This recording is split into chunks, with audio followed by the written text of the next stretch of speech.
Porque a grande tribulação é angústia para Jacó? Livro de Apocalipse, capítulo 14. Comentário de Mário Persona. Em Jeremias capítulo 30, versículo 6, 30, versículo 6, Jeremias. Perguntai, pois, e vede se um homem tem dores de parto. Por que, pois, vejo a cada homem com as mãos sobre os lombos, como a que está dando à luz? E por que se tem tornado macilentos todos os rostos? Ah, porque aquele dia é tão grande, que não houve outro semelhante. E é tempo de angústia para Jacó. Ele, porém, será livrado dela. Porque será naquele dia, diz o Senhor dos Exércitos, que eu quebrarei o seu jugo de sobre o teu pescoço, e quebrarei as tuas ataduras, e nunca mais se servirão dele os estranhos, mas servirão ao Senhor, seu Deus, como também a Davi, seu rei, que lhes levantarei. Não temas, pois, tu, servo meu, Jacó, diz o Senhor, nem te espantes, ó Israel, porque eis que te livrarei das terras de longe, e a tua descendência da terra do seu cativeiro, e Jacó tornará e descansará e ficará em sossego, e não haverá quem o atemorize. Essa grande tribulação, esse dia tão grande quanto outro não existiu, que lá em Mateus 24 fala disso, Marcos também fala, eis que Deus iria trazer uma tribulação como nunca houve e nem haverá. Ela é endereçada a Jacó, na verdade. É a tribulação, é tempo de angústia para Jacó, num sentido duplo aí, tanto de purificar aqueles que farão parte do remanescente judeu, fiel a Deus, porque eles sairão disso prontos para entrar no milênio, no reino milenial de Cristo. Mas também para destruir os que são os falsos judeus, porque Deus chama de Jacó aqui, evidentemente, apenas aquele que ele conhece, que ele reconhece. Mas aqueles que são os falsos judeus, que vão se associar contra esse remanescente de judeus fiéis. E onde entra a cristandade nisso? Como o irmão falou, ela entra porque ela acabou apostatando da fé também. A cristandade são os que em 2 Tessalonicenses capítulo 2, aqueles que não deram ouvidos à verdade para serem salvos, mas antes creram na mentira. Deus então lhes enviará a operação do erro para que creiam na mentira. Eles vão seguir o anticristo. No nosso capítulo 14 de Apocalipse, o versículo 9... traduz aí quem serão esses julgados por esses eventos que vão cair sobre a terra. Seguiu-os o terceiro anjo, dizendo com grande voz: se alguém adorar a besta e a sua imagem e receber o sinal na sua testa ou na sua mão, também o tal beberá do vinho da ira de Deus, que deitou não misturado no cálice da sua ira, e será atormentado com fogo e enxofre diante dos santos anjos e diante do Cordeiro.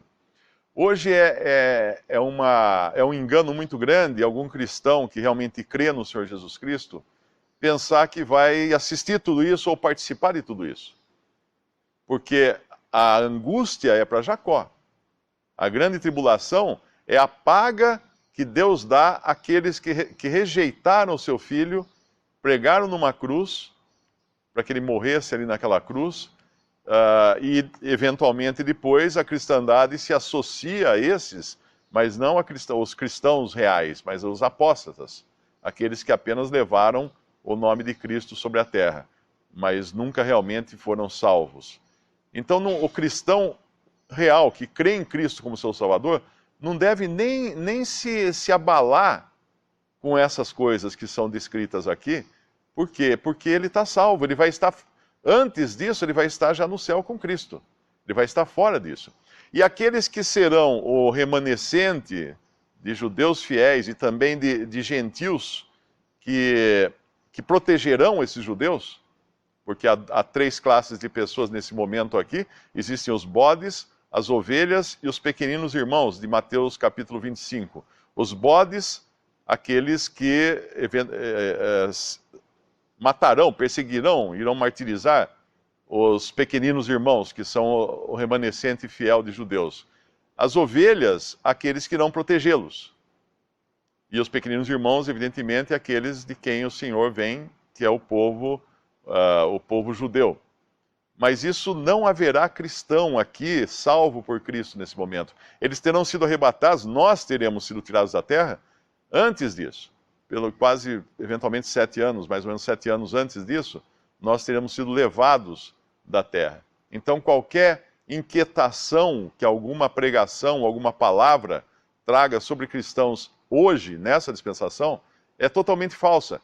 Porque lá em 2 Tessalonicenses capítulo 2, o próprio apóstolo Paulo escreve que alguns estavam inquietando os irmãos com a ideia de que já era vindo esse dia de que fala aqui. Quando não, primeiro tem que ser revelado o homem de iniquidade, né, o anticristo, e Paulo estava tirando deles toda a inquietação. Não era para pensar nisso, viver inquieto por isso. E até mesmo para o remanescente judeu fiel, que vai passar por tudo isso, Deus também tem palavras de paz e de cuidado para com eles. Em Marcos capítulo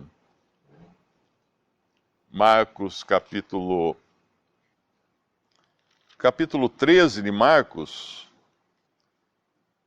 no versículo 5, olhai que ninguém vos engane, ou seja, aqui é o Senhor advertindo, não exatamente a igreja, porque a igreja não existia aqui em Marcos, ainda eram os discípulos no caráter de judeus, e em especial no caráter do remanescente judeu que vai passar pela grande tribulação. E o que o Senhor fala, ninguém vos engane, porque apareceriam muitos falsos cristos. Aí no versículo 7, ouvides falar de guerras, rumores de guerra, não vos perturbeis. Daí no versículo 9, olhai por vós mesmos, porque sereis apresentados a presidentes e reis, etc., mas importa, no versículo 10, que o evangelho seja primeiro pregado entre todas as gentes ou nações. E aqui, então, ele está também sinalizando a eles o cuidado que haverá para com eles. Eles vão efetivamente testemunhar de Cristo a todas as nações. O evangelho do reino será pregado. Não, ele é diferente do evangelho da graça que nós pregamos hoje. Não será pregado a todas as pessoas, mas a todas as nações. E aí no versículo 12, ele fala da perseguição que haverá na própria família deles, desse remanescente, e no versículo 13 ele fala de perseverar até o fim. Isso tudo escrito para esse remanescente judeu, de quem Cristo estará cuidando, apesar de todo o sofrimento pelo qual eles passarão, como a prata que passa pelo fogo para tirar as impurezas, eles passarão por isso, mas para o bem deles, para a salvação deles, para a entrada deles no reino milenial na terra. A promessa para Israel nunca foi o céu, mas a terra. O versículo nessa mesma passagem que o irmão leu, o versículo 15, ele é repetido em alguns lugares também, em outras passagens da Bíblia. Eu acho que aqui vai ser repetido no capítulo 15, se não me engano, de Apocalipse. Bom, não vou confirmar agora, mas é o versículo 15 de Joel 3. O sol e a lua se enegrecerão e as estrelas retirarão o seu esplendor. Eu acho que essa mesma passagem é repetida em algum lugar no Evangelho ou em Apocalipse. Mas, de qualquer maneira, é um estado de coisas como nós nunca imaginamos existir no mundo. O sol é o poder absoluto, o governo absoluto. A lua é um governo derivado e as estrelas são também autoridades.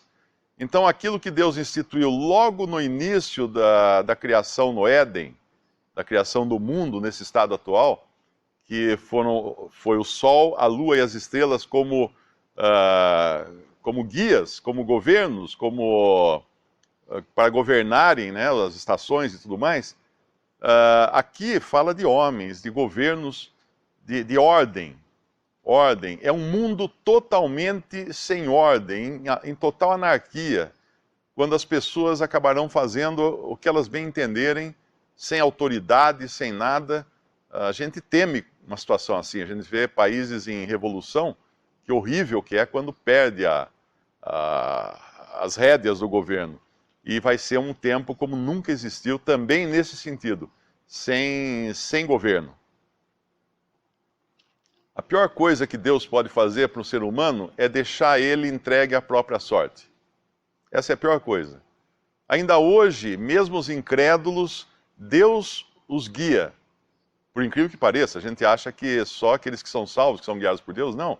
Os incrédulos também, Deus os preserva, porque Deus colocou autoridades, Deus colocou governos, Deus colocou leis nesse mundo, Deus colocou uma série de coisas que restringe a maldade humana. E ainda tem, nesse período especial da graça, o Espírito Santo habitando aqui na terra, na igreja e nos que são de Cristo. Mas a pior coisa que existe, o homem sempre quis ser independente de Deus. Deus permite até certo ponto essa independência. Mas aqui nós veremos Satanás na terra, já agindo livremente, e as pessoas totalmente entregues à sua própria vontade. Quando a gente vê essa palavra seara, no versículo 15, porque já a seara da terra está madura, nós lembramos também daquela passagem que o Senhor fala, a seara é grande e os trabalhadores são poucos. E aí nós pensamos que hoje a seara está aí. Ela vai chegar o momento em que ela vai passar por essa foice. Mas hoje Deus ainda está tirando dessa seara os salvos. Ele está recolhendo ou selecionando aqueles que serão recolhidos aos seus celeiros. E daí vem a importância do cristão, nós como cristãos, de testemunharmos de Cristo nesse tempo, que ainda dá tempo. Ainda a seara está aí, e ela será ceifada depois.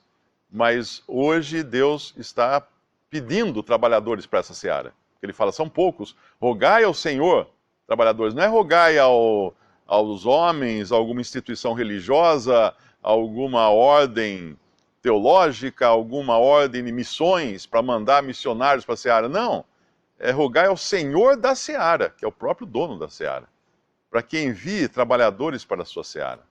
Nós sabemos que quando nós pregamos o Evangelho, ele tem uma dupla função. Ele não só leva a salvação às pessoas, como também as torna responsáveis diante de Deus, caso elas rejeitem o Evangelho. A responsabilidade delas aumenta diante de Deus por terem virado as costas à verdade.